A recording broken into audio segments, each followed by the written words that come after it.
ሰላም ለእናንተ ይሁን ውድ የፈታ ቤተሰቦች እንደምን ቆይታችኋል? የዕለተ ሰንበት መረጃዎችን ልንነግራችሁ ተሰናድተናል። ዋና ዋናዎቹን በማስታወቅ እንጀምራለን። የግብጽ ጦር በኢትዮጵያ ድንበር ተደርሶበታል። የሶማሊያው ፕሬዝዳንት ሐሰን ሼህ መሐመድ በአፋጣኝ 4 ኪሎ ተጠርተው ፖለቲካዊ ግሳጼ ተቀብለዋል። ከጀርባ የነበረው የፕሬዝዳንቱና የግብጽ ጨዋታ እንደተደረሰበት ነው ዘገባዎች ያመላከቱት። ሰውየው ካይሮ እግር አብዝተው ነበርም። ከዚህ ጋር የተያዘ አንድ አነጋጋሪ ዘገባ ወጥቷል። ዓለም አቀፉ የገንዘብ ተቋም IMF የዓለምን ኢኮኖሚና የሀገራትን የእድገት ትንበያ ያሰማበት ሪፖርቱን ከሰሞኑ ይፋ አድርጎ ነበርም። ተቋሙ ከጥቅል የዓለም ኢኮኖሚ ትንታኔና ትንበያ በተጨማሪ ለሁሉም ሀገራት በተናጠል ሪፖርትና ምልከታ ሲያቀርብ ኤርትራ የምትባለዋን ሀገር ግን ዘሏታል። ኤርትራ ከዓለም ራዳር ውጭ ስለሆነችበት ክስተት እናነሳለን። ከህወሓትና ኤርትራ ጽምዶ ጥምረት ጀርባ የውጭ ኃይል መኖሩን ያመላከተ ክስ ቀርቧል። በነደብረ ጽዮን ቡድንና በኢሳያስ አስተዳደር የተመሰረተው አዲስ ጥምረት በውጭ ኃይላት የተቀነባበረና የኢትዮጵያንና የቀጠናው መረጋጋት አደጋ ላይ የሚጥል ነው የሚል ማሳሰቢያ ተሰጥቶበታል። በዚህ አዲስ ትስስር ግጭቱን ከትግራይ ወደ አማራ ክልል ለማዛወር እየተሰራ እንዳለም የሚያመላክት መረጃ ወጥቷል። እናት ፓርቲና አዲስ አበባ ከተማ አስተዳደር ክሳቸው በፍርድ ቤት ብይን ተሰጥቶበታል። ዝርዝር መረጃውን እንመለስበታለን። የሱዳን ጦር አለቃ ጀነራል አብደልፋታህ አልቡርሃን በሳምንቱ ለዋሽንግተንና ከአረብ ሀገራት ለተውጣጡ ኳድስ ለሚሰኙ አደራዳሪዎች መጨረሻ ጠንከር ያለ መልእክት አድርሰዋል። የአልቡርሃን የድርድር ቅድመ ሁናቴን እንመለከታለን። የአሜሪካ ከተሞች በጸረ ትራምፕ ሰልፎች እየተናጡ ነው። አሜሪካውያን በፕሬዝዳንት ትራምፕ አስተዳደር ላይ ከፍተኛ ተቃውሞ እያሰሙ ነው። ሰልፈኞቹ ንጉሥ አንፈልግም በማለት የፕሬዝዳንት ዶናልድ ትራምፕን አምባገነን ሲሉ ከሰዋል። ፕሬዝዳንቱ በኤአይ በተቀነባበረ ወይንም በሰው ሰራሽ አስተውሎት ቴክኖሎጂ በተቀነባበረ አነጋጋሪ ተንቀሳቃሽ ምስል ለተቃዋሚ ሰልፈኞቹ የሰጡት ምላሽ እያነጋገረ ነው። እነዚህን ጨምሮ ከላይ ያስተዋወቅናቸው መረጃዎች እየነገርን እናቆያቸዋለን። አብራችሁን ሁኑ።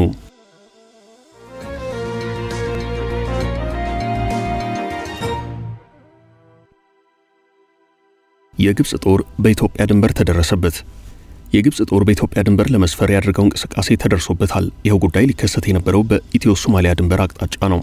የኢትዮጵያ መንግስት የሶማሊያውን ፕሬዝዳንት ሐሰን ሼህ መሐመድን 4 ኪሎ ጠርቶ አደብ ግዙ ብሏል። ፕሬዝዳንቱም ከ4 ኪሎ የተሰጣቸውን ፖለቲካዊ ግሳጼ ተቀብለው ወደ ሞቃዲሾ እንደተመለሱ የኬንያው ዘ ሰንደይ ስታንዳርድ በዘገባው አመላክቷል። የግብጽ መንግስት ጦሬን በአፍሪካ ህብረት ስር ባለው የሰላም ማስከበር ተልዕኮ ውስጥ አሰማራለሁ፣ ለዚሁ ዓላማም የሚውል ጦር አዘጋጅቻለሁ ሲል የቆየ ሲሆን ጦሩ ሶማሊያ ከገባ የግዳጅ ቀጠናው የት መሆን አለበት የሚለው ጥያቄ በተለይ ደግሞ ግብጽ ከኢትዮጵያ ጋር ካላት ባላንጣነት አንጻር በሶማሊያ ካለው ኢትዮጵያ ጦር ጋር በቅርብ ርቀት መስፈር የለበትም፣ በኢትዮ ሶማሊያ ድንበር ጭምር መስፈር አይገባውም የሚል ሐሳብ ሲሰጥ ነበርም። እናም በቅርቡ የሶማሊያው ፕሬዝዳንት ሐሰን ሼህ መሐመድ በአፋጣኝ ወደ አዲስ አበባ ጉዞ ያደረጉበት ክስተት የሚታወስ ነው። ፕሬዝዳንቱ በቅርቡ ወደ አዲስ አበባ ጉዞ ከማድረጋቸው ቀደም ብሎ አዲስ አበባ ስለነበሩ ብዙዎች የምልልስ ለጤና ነው ወይ ሲሉ ጠይቀዋል። የኬንያው ዘ ሰንደይ ስታንዳርድ ጋዜጣ ባሰፈረው ዘገባ ነገሩ ወዲህ ነው ሲል ዝርዝር ሀተት አስነብቧል። እንደ ወሬ ምንጭ ከሆነ የሶማሊያ መንግስት ኢትዮጵያና ሶማሊያ የሚዋሰኑበትን የጌዶ አካባቢ የግብጽ ጦር እንዲሰፍርበት የማድረግ ፍላጎትን ማሳየቱ የሶማሊያው ፕሬዝዳንት ሐሰን ሼህ መሐመድ በአፋጣኝ 4 ኪሎ እንዲጠሩ አድርጓቸዋል። ጌዶ ግዛት የሶማሊያ ፌዴራል ግዛት አካል የሆነችው ጁባላንድ የምትገኝና ሶማሊያ ከኢትዮጵያ ጋር የምትዋሰንባት ግዛት ናት። ዘ ሰንደይ ስታንዳርድ በዚሁ ዘገባው የሶማሊያዋ ጁባላንድ ግዛት ኬንያም ጭምር የምታዋስን በመሆኗ ኬንያ በተለይ ከአልሸባብ የሽብር ጥቃት አንጻር ቀጠናውን የምትከታተለው በጥብቅ ነው። በዚህም ኬንያ ግዛቷን ከሽብር ጥቃት የምትከላከልበት የመከላከያ ወረዳ ወይንም በፈር ዞን ጭምር እንደሆነች ይነገራል። በአሁኑ ሰዓት ሶማሊያን እያስተዳደሩ የሚገኙት ፕሬዝዳንት ሐሰን ሼህ መሐመድና በዚህች ጁባላንድ በተባለችው የሶማሊያ ፌዴራል ግዛት አስተዳዳሪ መካከል አለመግባባት ከተፈጠረ ቆይቷል። ጁባላንድና መሪዋ አህመድ ማዶቤ ከኢትዮጵያ ጋር የተለየ መቀራረብ አላቸው በሚል የሶማሊያ መንግስት በተለያዩ ጊዜያት ስጋቱን ይገልጻል። ይህችኑ ጁባላንድ የተባለችዋን ግዛት በተመለከተ ሶማሊያ የራሷን ሉዓላዊነት የምታስከብር ጠንካራ ሀገር ሆና መቆም እስካልቻለች ድረስ እኛም ስጋት ናት በማለት ኬንያም ሆነች ኢትዮጵያ ግዛቷ ላይ ልዩ የጸጥታ ትኩረት እንዳላቸው ይነገራል። በቅድሚያ በሶማሊያ ፌዴራል መንግስትና በጁባላንድ መሪዎች መካከል ያለመግባባት መንስኤ ግዛቷ አስተዳዳሪ የሆኑት አህመድ ማዶቤ ከሶማሊያ ህገ መንግስት ውጪ በግላቸው ምርጫን በማካሄድ ተመርጠዋል በሚል ነው።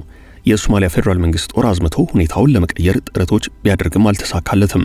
ጁባላንድ ከኢትዮጵያ ጋር ድንበር የምትጋራ የሶማሊያ ግዛት በመሆኗ ከጸጥታ አንጻር የኢትዮጵያ መንግስት ጥብቅ ትኩረቱን የሚያደርግባት ናት።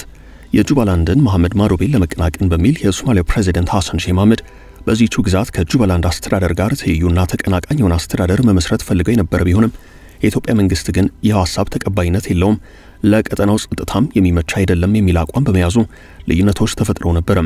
በዚህ አቅጣጫ ያለው የሶማሊያ የፖለቲካና ወታደራዊ ውጥረት ብሔራዊ ጥቅሜ ላይ አሉታዊ ተጽዕኖ ያሳድራል ያለችው ኢትዮጵያ ወደ ዶሎ ጦሯን ልካ እንደነበረም የሚታወስ ነው። ከዚህ በኋላ ደግሞ ሶማሊያ በዚህቹ ግዛት የግብጽ ሰላም አስከባሪ ጦር ይስፈር የሚል አረንጓዴ መብራት ማሳየቷ ግን በኢትዮጵያ መንግስት በኩል እንደ ቀይ መስመር ማለፍ የተቆጠረ ነው።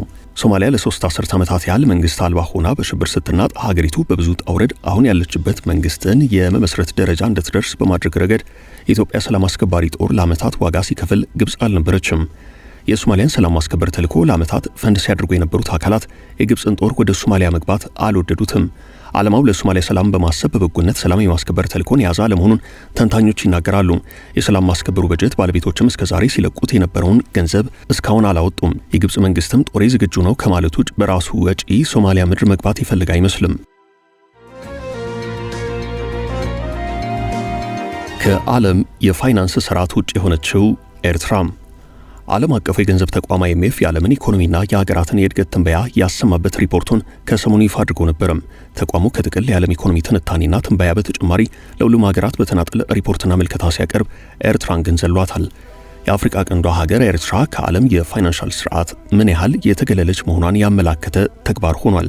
አስመራ ላለፉት 3 አስርት ዓመታት መረጃዋን ሸሽጋ በሯን ዘግታ በመቀመጧ ነው እና IMFን የመሳሰሉ ተቋማት በተደጋጋሚ ከኢኮኖሚ እይታና ራዳር ውጭ እንድትሆን የሚያደርጓት ይባላል። በፈረንጆቹ 2025 የዓለም ኢኮኖሚ በ3.2 እንደሚያድግ ሲተነበይ በቀጣዩ 2026 ደግሞ እድገቱ 3.1 በመቶ ሆኖ እንደሚቀጥል ተነግሯል። ኢትዮጵያን ጨምሮ የዓለም በርካታ ሀገራት በተናጥል ዝርዝር የኢኮኖሚ ትንበያና ዳሰሳ ሪፖርቱ ደርሷቸዋል። የኢትዮጵያ ኢኮኖሚ በዚህ ፈረንጆቹ 2025 ከአፍሪካ ሁለተኛ ፈጣን እድገት እንደሚያሳይ በሪፖርቱ ተጠቁሟል። የኢትዮጵያ ኢኮኖሚ በዓመቱ 7.2 በመቶ እድገት ያስመዘግባል ተብሏል። ከሳራ በታች ያሉ ሀገራት በሙሉ በዚህ ሪፖርት ሲካተቱ ኤርትራ ግን ስሟ አልተነሳም። ዓለም አቀፉ የገንዘብ ተቋም IMF ለኤርትራ ኢኮኖሚ ትንበያ ማቅረብ ሳይችል የቀረው አገሪቱ መሰረታዊ ኢኮኖሚ መረጃዋን ባለመስጠቷ ነው ተብሏል። ኤርትራ ስለ ምጣኔ ሀብቷ መረጃዋን ክፍት አድርጋ የምታውቀው በታሪክ ለመጀመሪያ ጊዜ በፈረንጆቹ 2019 ነው። በጊዜው ከአስመራ የተሰጠው ሪፖርትም የወታደራዊ ደህንነት መረጃ ይመስልና ብዙውን የኢኮኖሚ እንቅስቃሴ የማይመለከት ነው። ኤርትራ ስለ ዓመታዊ አጠቃላይ ምርቷ፣ ስለ አጋጥማት ግሽበት፣ ስለ ዕዳዋ ወይንም ስለ ንግድ እንቅስቃሴዋ ግልጸኝነት የላትም በሚል ትተቻለች። ኤርትራ በዓለም የመረጃ ቋት ላይ ስለ ኢኮኖሚዋ ያን ያህል የጎላ የሚባል መረጃ የላትም። ይህም እንደ IMF ያሉ ዓለም አቀፍ ተቋማት ትንተናና ግምት ትንበያ እንዳይሰጡ አድርጓቸዋል። ኢትዮጵያ በ2024 የፈረንጆቹ ዓመት የምጣኔ ሀብት ዳታን ለማጋራትና የፖሊሲ ለውጦችን ለማድረግ በተስማማችው መሰረት የ3.4 ቢሊዮን ዶላር ብድርና ድጋፍ ለማግኘት ትችላለች። በአስመራ ጥብቅ ቁጥጥር የሚዘወረው ኢኮኖሚ የተዳከመ የውጭ ምንዛሬ ክምችት እንዲሁም አነስተኛ የባንክ አቅም መኖሩን የሚናገር ነው። ኤርትራ በመጠኑ መረጃዋን ክፍት አድርጋ የተካተተችው በ2019 የፈረንጆቹ ዓመት ነው። ሀገሪቱ በኢኮኖሚ ረገድ ከፍተኛ የህዝብ ዕዳና የፈንድ እጥረት ውስጥ እንደነበረች በጊዜው ተመላክቶ ነበረም። ኤርትራ ላይ ተጥሎ የነበረው ማዕቀብ እንደ ፈረንጆቹ አቆጣጠር በ2018 በኢትዮጵያ መንግስት ግፊት የተነሳ ሲሆን የኤርትራ ኢኮኖሚ ማንሰራራት ተተንብዮ ነበረም። ይሁን እንጂ ከዛ በተቃራኒው ነው ለወራት ከኢትዮጵያ ጋር ክፍት ሆኖ የነበረው የሀገሪቱ የንግድ ትብብር ወዲያውኑ ተመልሶ የተዘጋው።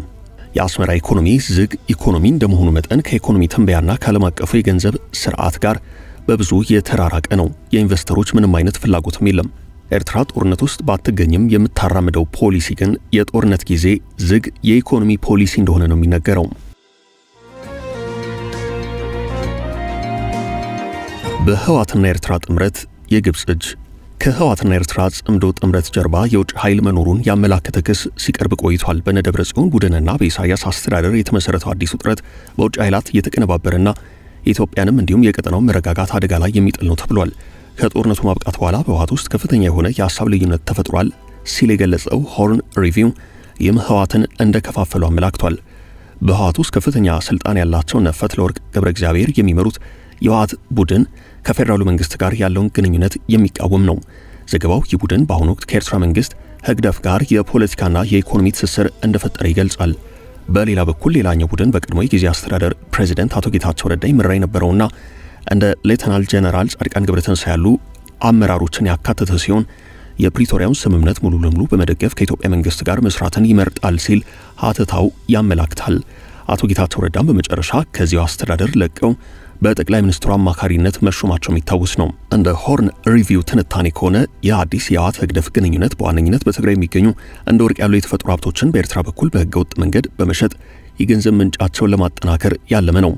ጽምዶ የተባለው ተፈናቃዮችን የማስፈር ዘመቻም ተፈናቃዮች ኤርትራ ወደ ተቆጣጠረቻቸው እንደ ዛላምበሳና ኢሮብ ባሉ አካባቢዎች እንዳይመለሱ ለማድረግ የተቀነባበረ ሴራ ነው ብሎታል። በጦርነቱ በጠላትነት ሲታዩ በነበሩት የነደብረጽዮን ቡድንና በኢሳያስ አስተዳደር የተመሰረተው አዲስ ጥምረት በውጭ ኃይላት የተቀነባበረና የኢትዮጵያንም የቀጠናው መረጋጋት አደጋ ላይ የሚጥል ነው ተብሏል። ይህ ግንኙነት ድንገት የተፈጠረ ሳይሆን ግብጽና የአውሮፓ አጋሮቿ የጠቅላይ ሚኒስትር አብይ አህመድ አስተዳደርን ለማዳከም በማሰብ የቀድሞቹን ህዋትንና ህግደፍን ግንኙነት እንደገና እንዲያንሰራራ በማድረግ የተቀነባበረ ነው ተብሏል። የአዲስ ትስስር ግጭቱን ከትግራይ ወደ አማራ ክልል ለማዛወር እየሰራ መሆኑን ዘገባው ጠቁሟል። ለዚህም እንደ ዳዊት ኃይለ ጊዮርጊስና አንዳርጋቸው ጽጌ ያሉ የቆዩ የፖለቲካ ተዋናዮችን በመጠቀም የተከፋፈለውን የፋኖ ንቅናቄ ለማስተባበር እየሰሩ ነው ሲል ሆርን ሪቪው ጽፏል። የዚህ ዕቅድ የመጨረሻ ግብም ወደ ሸዋ በመዝለቅ በአዲስ አበባ ላይ ጫና በመፍጠር ዓለም አቀፍ ጣልቃ ገብነትን መጋበዝ ነው ብሎታል። የአዲስ አበባ ከተማ አስተዳደርና የእናት ፓርቲ አነጋጋሪው ክስ። የአዲስ አበባ ከተማ አስተዳደር ተግባራዊ ያደረገውን የንብረት ግብር ሸኝነት መመሪያ ህገወጥ ነው በማለት የፌዴራሉ ከፍተኛ ፍርድ ቤት የሰጠውን ውሳኔ የፌዴራል ጠቅላይ ፍርድ ቤት ጥቅምት 7 ቀን 2018 ዓ.ም በዋለው ችሎት ሙሉ በሙሉ እንደሻረው ተሰምቷል። ጠቅላይ ፍርድ ቤቱ በውሳኔው ክሱን የመሰረተው እናት ፓርቲ ጉዳዩን ለፍርድ ቤት የማቅረብ የህግ መብትና ስልጣን የለውም ብሏል። እናት ፓርቲ የአዲስ አበባ ከተማ አስተዳደር የጣሪያና ግድግዳ ግብርን መመሪያ ተግባራዊ እንዳይሆን የጣለውን እገዳ የፌዴራሉ ጠቅላይ ፍርድ ቤት ይግባኝ ሰሚ ችሎት ትናንት እንደሻረው አስታውቋል። የፌዴራሉ ጠቅላይ ፍርድ ቤት ይግባኝ ሰሚ ችሎት ከትናንት በስቲያ እንደሻረው አስታውቋል። ይግባኝ ሰሚ ችሎቱ ከሳሽ ተከራይ እንጂ ቤትም ሆነ ቦታ እንደሌለው በጉዳዩ ላይ መብትም ሆነ ጥቅም እንዲሁም በፍርድ ቤት እንዲከራከር የወከለው አካል እንደሌለ ገልጾ የስር ፍርድ ቤት ሁለቱንም ወገኖች ማከራከር አልነበረበትም በማለት መወሰኑን ፓርቲው ገልጿል። የአዲስ አበባ ፋይናንስ ቢሮ ሚያዝያ 3 ቀን 2015 ዓ.ም ተግባራዊ እንዲሆን ያወጣው የንብረት ግብር መመሪያ ነው።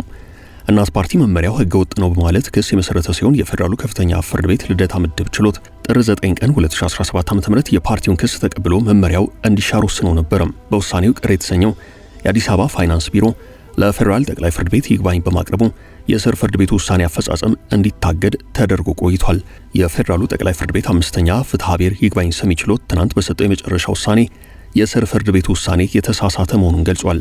ፍርድ ቤቱ ከሳሽ ተከራይ እንጂ ቤትም ሆነ ቦታ እንደሌለው በጉዳዩ ላይ መብትም ሆነ ጥቅም እንዲሁም በፍርድ ቤት እንዲከራከር የወከለው አካል እንደሌለ አመላክቷል። ክሱን የማቅረብም ሆነ የመከራከር የህግ ስልጣን እንደሌለው በመግለጽ የስር ፍርድ ቤቱ ውሳኔ እንዲሻር ወስኗል። ጠቅላይ ፍርድ ቤቱ አክሎም የስር ፍርድ ቤቱ ክሱን በመጀመሪያ ደረጃ መቃወሚያ ላይ ተመስርቶ መዝጋት ሲገባው ወደ ክርክር ማስገባቱ ስህተት ነበር ብሎታል። አልቡርሃን ለትራምፕ የሱዳን የሰላም ድርድር እቅድ ኮስተር ያለ ምላሽ ሰጡ። የሱዳኑ ጦር አለቃ ጀነራል አብደልፈታህ አልቡርሃን በሳምንቱ ለዋሽንግተንና ከአረብ ሀገራት ለተውጣጡ ኳርስ ለሚሰኙ አደራዳሪዎች ጠንከር ያለ መልእክት ሰደዋል።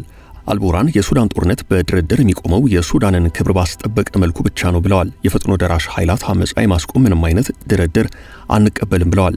ከሰሞኑ በጋዛ የተኩስ አቁም ማምጣት የተሳካላቸው ትራምፕ የሱዳኑን ጦርነት ለማስቆም ካይሮ ላይ በተፋላሚ ኃይላት መካከል ንግግር እንዲደረግ ማቀዳቸው ተዘግቦ ነበርም። ዋሽንግተን ለሱዳን ጦርነት መፍትሄ ከድርድር በተጨማሪ የኢኮኖሚ ማበረታቻ የያዘ ጥቅል ለማቅረብ ስለማሰቧም ተነግሮ ነበርም። በሳምንቱ የአሜሪካ ልዑካን ወደ ፖርት ሱዳን ተጉዘው የሱዳን ጦር አመራሮችን አግኝተዋል። ተፋላሚዎች ወደ ንግግር እንዲመጡ ማዕድን ላይ ያተኮረ ኢኮኖሚ ማበረታቻና የኢንቨስትመንት እንቅስቃሴ ከዋሽንግተን እንደ አማራጭ ቀርቧል። አልቡርሃን ግን የሱዳን ተኩስ የሚቆመው የሱዳንን ሕልውናና ክብር የሚያስጠብቅ ስምምነት ሲኖር ብቻ ነው ብለዋል። አትባራ ከተማ ላይ ትናንት በተከናወነው ንግግር የገነባነውን ቃል አናጥፍም፣ ከማንም ጋር እንደራደርም ብለዋል። ኳርስ የሚሰኘው ስብስብም ሆነ ሌሎች ሲሉ ዋሽንግተንን በስም ሳይጠቅሱ ያነሱ ሲሆን ቅድመ ሁኔታዎችን ሊያከብሩ ይገባል ብለዋል። ኳድስ የተሰኘው ለሱዳን የሰላም ስምምነት ፍኖተ ካርታ ይዞ የመጣው ቡድን በአሜሪካ፣ ግብጽ እንዲሁም የተባበሩት አረብ ኤሚሬቶች ስብስብ የተፈጠረ ነው። የሱዳን ጦር የዚህ ቡድን ስብስብ የሆነ የትራምፕን ሐሳብ ሲቃወም፣ ፈጥኖ ደራሽ ኃይላት ግን ለፖለቲካዊ ንግግሩ ክፍት ነኝ ሲል ተሰምቷል።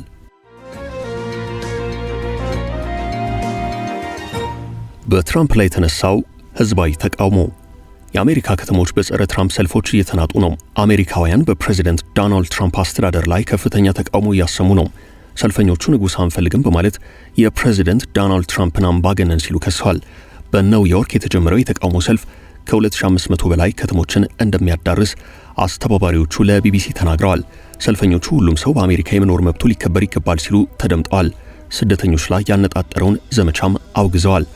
ፕሬዚደንቱ ፍጹም ገዥ እንደሆነ ያሰበ ነው፣ ነገር ግን አሜሪካውያን ንጉሥ የለንም፣ ብጥብጥ፣ ሙስናና ጭካኔ ተመልሰው እንዲመጡ አንፈልግም ሲሉ ሰልፈኞቹ መልእክታቸውን አስተጋብተዋል።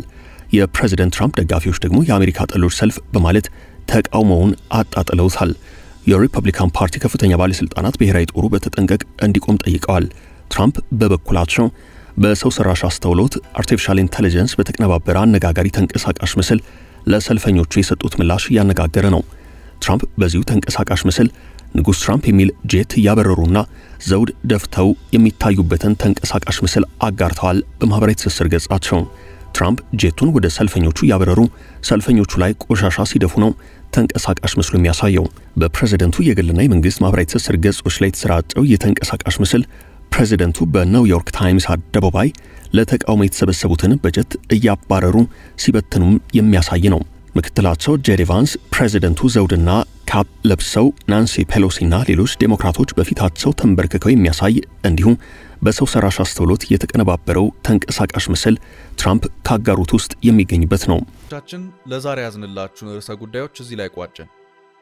ላይክ፣ ሼር እና ኮሜንት በማድረግ ለቻናላችን ድጋፋችሁን መግለጽ እንዳትዘነጉ እያልን ከሌሎች መረጃዎች ጋር ደግመን እስክንገናኝ ቸር ያሰማን ስንል ተሰናበትን።